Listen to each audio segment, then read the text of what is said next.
about the internet of value at Ripple, we're thinking much bigger than just cross-border payments. It's kind of like Amazon with rare books in the early days, just this market happens to be a $10 trillion market. We are at a historic turning point.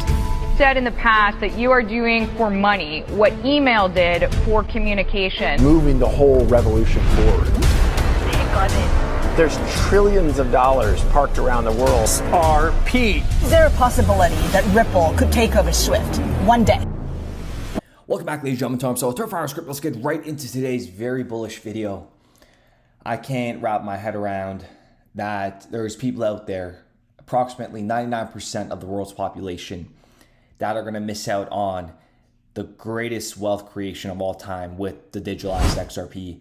Ladies and gentlemen, welcome back to another video. $100 XRP is going to be way too cheap, and there will be an XRP shortage because there isn't enough XRP to go around. And we're going to get into numbers.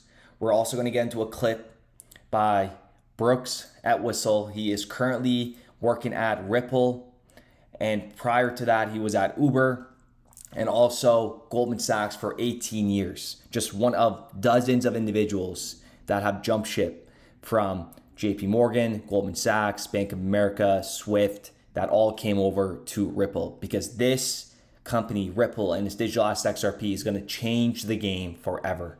Welcome back to another video. This is going to be, we're going to collaborate on this video together, you and I. I'm going to give you guys a starter pack, and then you guys tell me how big this bad boy is going to get, because I truly cannot. I think I'm going to stop saying $100 XRP 100% because you know what? That's too conservative. It has to go higher. And given my experience within the banking sector, I know for a fact I will not come on here and push something like XRP to retail investors because I work hand in hand with retail investors. So this is something that you do not want to miss out on. And let's set the tone for today's video. Listen to this clip. Absolutely massive. Switching gears to real world assets and the tokenization, that's also extremely exciting right now. And it's something that we watched emerge, but I think about it. I came out of the financial services world originally and kind of classic on the trading side, investment banking side, in the early days, the equity markets and fixed income markets. And you think about some of the opportunities in those markets now around the world to tokenize financial assets, corporate bonds, the settlement of which is extremely onerous and takes forever. The notion of tokenizing financial products in those markets is very exciting. The private equity business, also really interesting. And you've seen great firms like KKR or Hamilton Lane or others do this with new funds where they actually tokenize a share of the actual fund itself, opening up to new classes of investors. If we think about the opportunity, how we get to beyond the 1 trillion, I would start with private asset space is a $290 trillion market around the world. That's bigger than publicly traded securities. That's things like real estate, private equity, VC. Assets in the world, depending on whose report you read, it varies between 300 trillion and 700 trillion. Right? The sky's the limit. So, Lawrence, my guess will be someday everything will be tokenized, and we won't stop until that day comes. So, also very interesting and efficient on the secondary sale of private equity side. And so I think we're just getting started there. And that goes without even touching real estate, where we're deeply involved in Hong Kong, as we mentioned. But the tokenization of real estate or equity on real estate is really exciting. So again, these are new use cases, but they're real and they're big. And what our job is to get in front of customers that we think could use our technology solutions. Candidly, this is such a big market for all of us that we also care very deeply about the entire ecosystem. He talks about the bond market, private equity, and then he's like, oh yeah, of course, we got the real estate as well. There's just so many avenues of value that's going to be moved. When you're moving value from one end to another, remember, there needs to be a neutral bridge currency to make this all happen. Right now, you have JP Morgan and Citibank taking a big chunk of fees when these settlements occur. And you guys heard the little montage of, there's just 700 trillion. Private equity alone is over 200 trillion. Nobody knows the real number, but it's a lot. The DTCC processes 2.6 quadrillion on an annual basis. And that's value, folks, value. And Also, another clip by Brooks Atwhistle.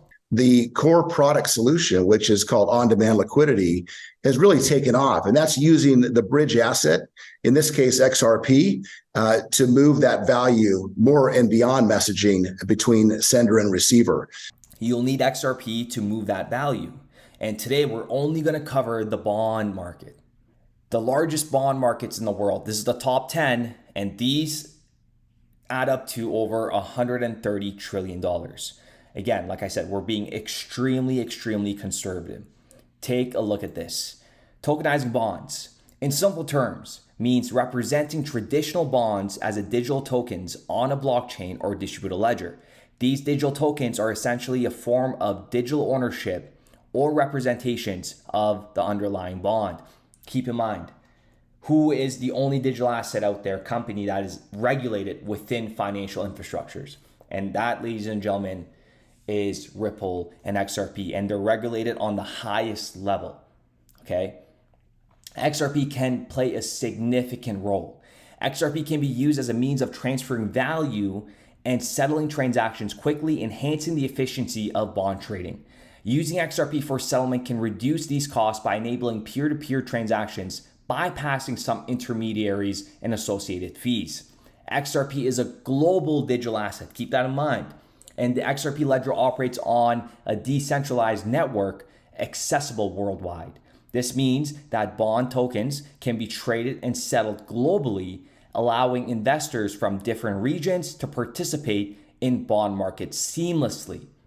XRP's role as a bridge asset can make cross-border bond transactions more efficient and cost-effective by facilitating currency exchange and settlements in different regions. And remember, we're trying to connect all the economies together.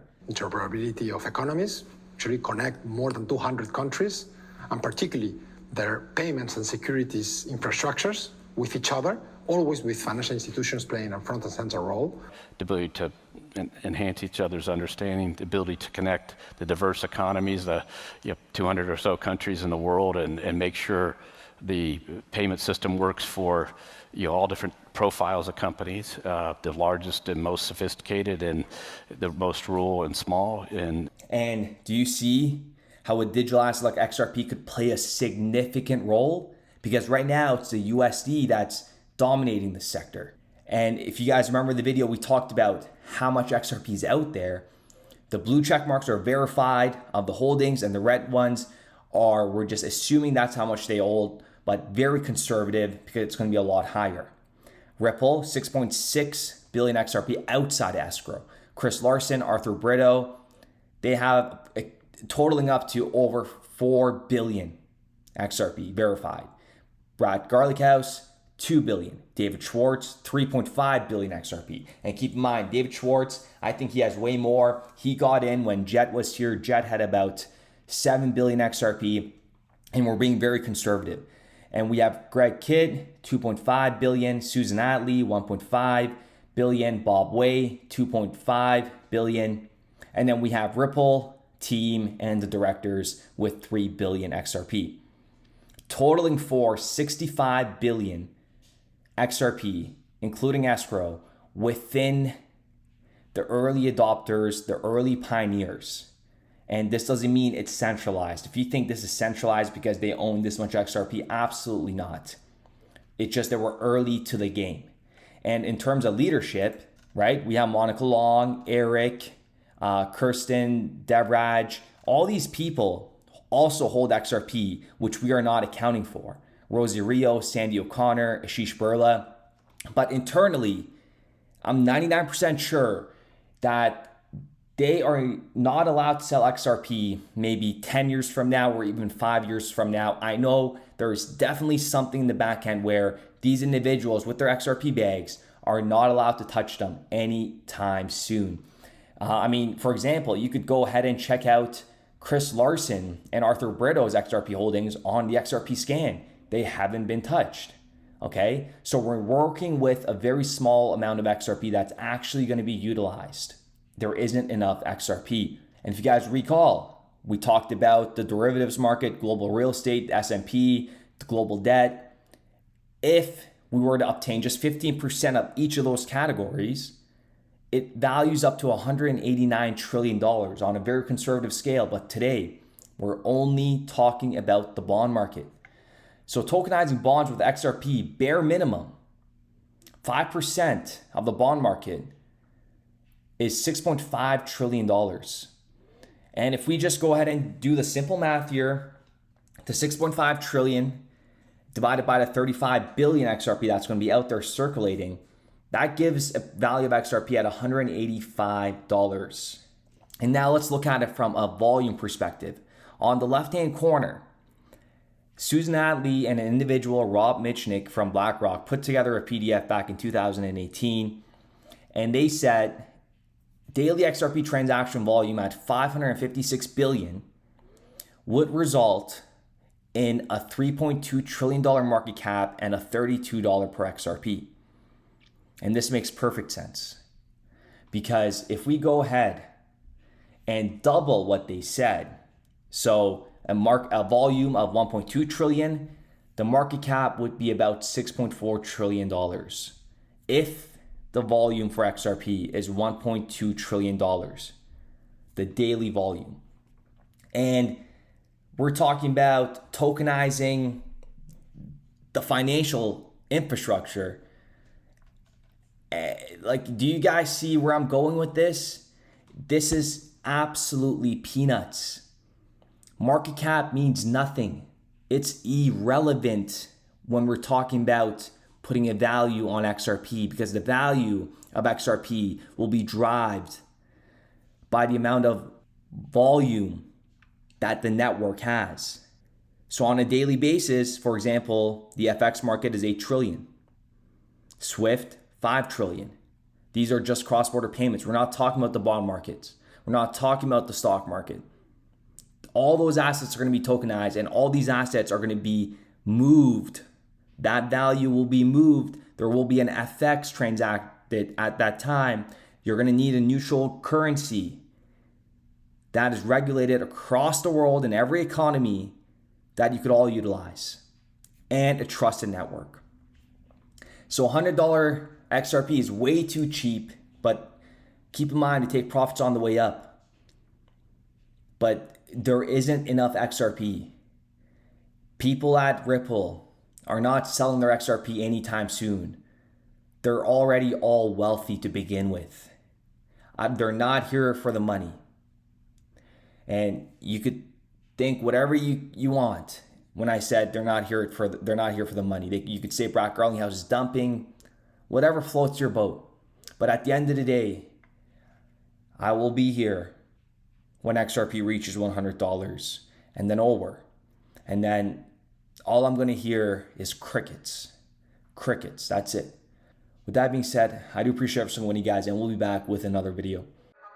We started building RippleNet with the thesis that crypto liquidity would eventually be able to support robust global payments, large payments. RippleNet was designed so that customers seeing the benefits of our fiat-based network could flip the switch to ODL once the market was mature enough. And this is exactly what's happening. Flip the switch.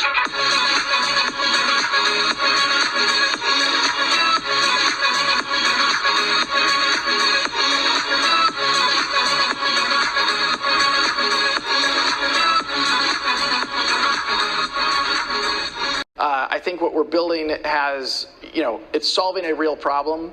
And I think all of the tokens, my advice to anybody would be, understand the utility. If there's real utility and there's real value being delivered to a real customer, there will be value in the token.